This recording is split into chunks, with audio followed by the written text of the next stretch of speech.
আজকের এই ভিডিওতে মেগাস্টার শাকিব খান অভিনীত প্রিন্স সিনেমার ভিলেন সম্পর্কে চমৎকার কিছু বিষয় ক্লিয়ার করে দিব, যা শোনার পর আপনারা বুঝতে পারবেন প্রিন্স সিনেমায় ভিলেন হিসেবে দিবেন্দু ভট্টাচার্য কতটা পারফেক্ট হতে চলেছে। তো আজকের এই ভিডিওটা অনেক বেশি ইন্টারেস্টিং হবে, তাই শেষ পর্যন্ত অবশ্যই দেখবেন। ভিডিও শুরু করার আগে ভিডিওতে লাইক আর চ্যানেলটা সাবস্ক্রাইব করতে ভুলবেন না। তাহলে চলুন এবার ভিডিও শুরু করি।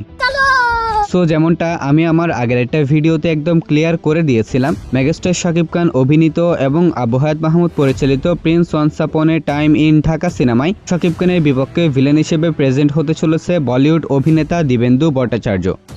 দিবেন্দু ভট্টাচার্য সম্পর্কে যদি বলি, তাহলে তিনি ইতিমধ্যে বলিউড এবং সাউথ ইন্ডাস্ট্রির অসংখ্য বড় বড় বাজেটের সিনেমা এবং সিরিজে কাজ করে নিজের যোগ্যতার প্রমাণ করে দিয়েছেন এবং অভিনেতা হিসেবে তিনি বেশ শক্তিশালী।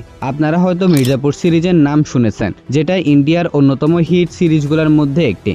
সো যেমনটা জানতে পারলাম, মির্জাপুরের ফাইনাল সিজন যেটা আসার কথা ছিল সেটা সিরিজ আকারে নয়, সেটাকে মেকার্সরা একটা প্রপার সিনেমা হিসেবে বড় পর্দায় আনতে চলেছে। আর আপনি জানলে অবাক হবেন যে এই সিনেমার মধ্যে মেইন ভিলেন হিসেবে দেখা যাবে দিবেন্দু ভট্টাচার্যকে। মানে ভাই চিন্তা করুন, মির্জাপুরের মতন একটা সুপার হিট সিরিজের ফাইনাল সিনেমাটার মধ্যে ভিলেন চরিত্রে দিবেন্দুকে প্রেজেন্ট করা হবে, যে বর্তমানে আমাদের মেগাস্টার শাকিব খানের প্রিন্স সিনেমার মেইন ভিলেন। তো বলিউড সিনেমায় যদি তাকে মেইন ভিলেন হিসেবে কাস্ট করা হয়, এরপর সেখানকার অডিয়েন্স যদি এটা মেনে নিতে পারে, তাহলে আমরা কেন পারছি না? আমরা পারছি না প্রথমত তার চেহারা তেমন একটা ভালো না, দ্বিতীয়ত বাংলাদেশে তার জনপ্রিয়তা একদমই নেই। তো দেখুন, ইন্ডিয়ান সিনেমার ক্ষেত্রে যে বিষয়টা সবচেয়ে বেশি দেখা যায়, তারা চেহারার তুলনায় ট্যালেন্টকে অনেক বেশি গুরুত্ব দেয়। যদি তারা ট্যালেন্টকে বাদ দিয়ে চেহারাকে গুরুত্ব দিত, তাহলে ধানুষ, রজনীকান্তের মতন ব্যক্তিরা কখনো সুপারস্টার হতে পারত না, বিজয় সেতুপতির মতন ব্যক্তিরা কখনো জনপ্রিয় ভিলেন হতে পারত না। আচ্ছা, এসব বাদ দেন, আপনারা নিশ্চয়ই কেজিএফ চ্যাপ্টার 1 এই সিনেমাটা অবশ্যই দেখেছেন। সেখানে যে ভিলেন ছিল গারোরা, তার কি কোনো জনপ্রিয়তা ছিল নাকি তার কোনো সুন্দর চেহারা ছিল? আলটিমেটলি আনসারটা হবে না, কারণ এর আগে গারোরা কোনো সিনেমাতে কাজ করে নাই, কেজিএফ ছিল তার প্রথম সিনেমা। কিন্তু তার মধ্যে ট্যালেন্ট ছিল আর ডিরেক্টর তার মধ্যে থাকা ট্যালেন্টটাকে পারফেক্টভাবে ইউজ করতে পেরেছে, যার কারণে কেজিএফ সিনেমার এই ভিলেন চরিত্রটা হিট হয়েছে। সো এই ব্যাপারগুলা এটাই প্রমাণ করে দিচ্ছে যে যদি অভিনয় সত্যটা পাওয়ারফুল হয়, যদি ডিরেক্টর এটাকে সঠিকভাবে ব্যবহার করতে পারে, হোক সে ভিলেন অথবা হিরো, চরিত্র হিট হতে কোনো জনপ্রিয়তা বা চেহারার কোনো প্রয়োজন নেই। আমরা পারছি না, তার অবশ্য আরও বেশ কিছু স্পেশাল কারণ রয়েছে।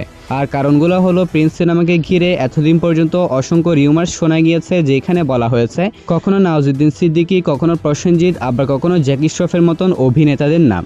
ইভেন প্রিন্স সিনেমার ডিরেক্টর জ্যাকি শ্রফের নাম উল্লেখ করেছিলেন, আর এটাও বলেছিলেন যে জ্যাকি শ্রফ না হলে অবশ্যই জনপ্রিয় এবং বড় একজন অ্যাক্টরকে এই সিনেমায় কাস্ট করা হবে, যার কারণে প্রিন্স সিনেমার ভিলেনকে ঘিরে আমাদের এক্সপেকটেশন আকাশছোঁয়া হয়ে গিয়েছিল। কিন্তু দিন শেষে এমন একজন অ্যাক্টরকে এই সিনেমায় কাস্ট করা হয়েছে যার জনপ্রিয়তা বাংলাদেশে নেই বললেই চলে। হ্যাঁ, তিনি বেশ শক্তিশালী অভিনেতা, কিন্তু বাংলাদেশের অডিয়েন্স তো তাকে তেমন একটা চিনে না। যারা মোটামুটি বলিউড এবং সাউথ ইন্ডিয়ান সিরিজ আর সিনেমাগুলো দেখে, তাদের মধ্যে হয়তো কয়েকজন ব্যক্তি এই ব্যক্তিটাকে চিনে থাকবেন। কিন্তু একটা বিষয় কি খেয়াল করেছেন, যখনই শাকিব খানের প্রিন্স সিনেমার সাথে এই ব্যক্তির নাম জুড়ে গিয়েছে, তখনই বাংলাদেশে এই ব্যক্তি মোটামুটি জনপ্রিয় হয়ে গিয়েছে। বাকি থাকলো ওনার অভিনয় দিয়ে বাংলাদেশের মানুষকে অবাক করানো, যা প্রিন্স সিনেমা রিলিজের পর আমরা দেখতে পারবো। প্রিন্স সিনেমায় মেইন ভিলেন হিসেবে দিবেন্দু ভট্টাচার্যকে নেওয়ার সিদ্ধান্তটা সত্যি আমার কাছে আন্ডাররেটেড কাস্টিং বলে মনে হয়েছে। তো সিনেমাটার মধ্যে কেন জনপ্রিয় এবং বড় একজনকে কাস্ট করা হয় না, এর অন্যতম বাস্তব কারণ হচ্ছে বাজেট। কাস্ট ফি আর পুরো প্রোডাকশনের ব্যালেন্স মাথায় রেখে এমন একজন অভিনেতা প্রিন্স সিনেমায় দরকার ছিল,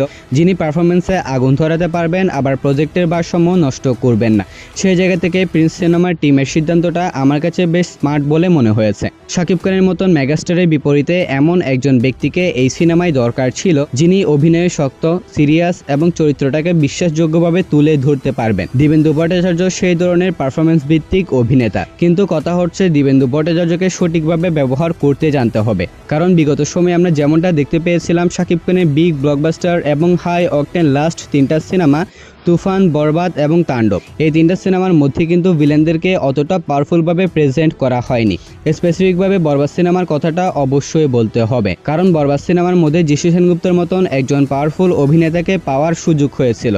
কিন্তু এই পাওয়ারফুল অভিনেতাটাকে পাওয়ারফুলভাবে সিনেমাটার মধ্যে প্রেজেন্ট করা হয়নি। সেমভাবে এখন প্রিন্স সিনেমার মধ্যেও দিবেন্দুর মতন একজন পাওয়ারফুল অভিনেতাকে নেওয়ার সুযোগ হয়েছে। যদি ডিরেক্টর তার মধ্যে থাকা প্রতিভাকে সঠিকভাবে সিনেমাটার মধ্যে প্রেজেন্ট করতে পারে তাহলে বাংলাদেশের অডিয়েন্স দিবেন্দু ভট্টাচার্যের ফ্যান হয়ে যাবে। তার অভিনয়কে নিয়ে বাংলাদেশের মানুষের কোনো অভিযোগ থাকবে না। সর্বোপরি দিবেন্দু ভট্টাচার্য খুবই পাওয়ারফুল এবং বেস্ট একজন অভিনেতা। এবার দেখার বিষয় হচ্ছে তাকে সঠিকভাবে ব্যবহার করে তাকে বানাতে পারে কিনা বাংলা সিনেমা ইন্ডাস্ট্রির ইতিহাসের সবচেয়ে পাওয়ারফুল ভিলেন। তো গাইস, সবশেষে আমি আপনাদেরকে আরো একটা কথা বলবো, দিবেন্দু ভট্টাচার্য চেহারা নিয়ে আপনারা কোনো রকমের কোনো কিছু বলবেন না। ওনার যে জনপ্রিয়তা নেই এটা নিয়েও মন খারাপ করবেন না। বিশ্বাস করুন উনি এতটাই পাওয়ারফুল এবং বেস্ট একজন অভিনেতা যে আপনারা যখন প্রিন্স সিনেমার মধ্যে শাকিব খানের বিপক্ষে ওনার অভিনয়গুলো দেখবেন তখন নিশ্চিতভাবে আপনারা ওনার ভক্ত হয়ে যাবেন। এখন শুধু দেখার বিষয় হচ্ছে পরিচালক ওনাকে কিরকম ভাবে প্রেজেন্ট করে, কারণ উনি তো ওনার জায়গা থেকে সবচেয়ে বেস্ট পারফরমেন্সটাই দেওয়ার চেষ্টা করবে, কিন্তু পরিচালক ওনাকে যদি ব্যবহার করতে না পারে তাহলে তো এখানে কিছু করার থাকবে না। এখন সম্পূর্ণ বিষয়টা ডিপেন্ড করছে পরিচালকের পরিচালনা এবং ওনার ক্যারেক্টারটা কিভাবে লেখা হয়েছে সেই বিষয়টার উপর। আশা করছি প্রিন্স সিনেমার মধ্যে মেগাস্টার শাকিব খানের বিরুদ্ধে যে ভিলেন রোলটা রয়েছে এটাকে খুবই পাওয়ারফুল ভাবে লেখা হয়েছে এবং প্রেজেন্টও করা হবে। সো দেখা যাক শেষ পর্যন্ত কি হয়। সো এটা ছিল আমার মতামত। যদি আপনার কোনো মতামত থাকে তাহলে সেটা কমেন্টে অবশ্যই জানাবেন। আর ভিডিওটা ছিল এতটুকু পর্যন্তই। ভালো লাগলে ভিডিওতে লাইক আর চ্যানেলটা সাবস্ক্রাইব করতে ভুলবেন না। তাহলে দেখা হচ্ছে পরবর্তী আরো একটি ভিডিওতে। ততক্ষণ ভালো থাকবেন, সুস্থ থাকবেন। Take care. আল্লাহ হাফেজ।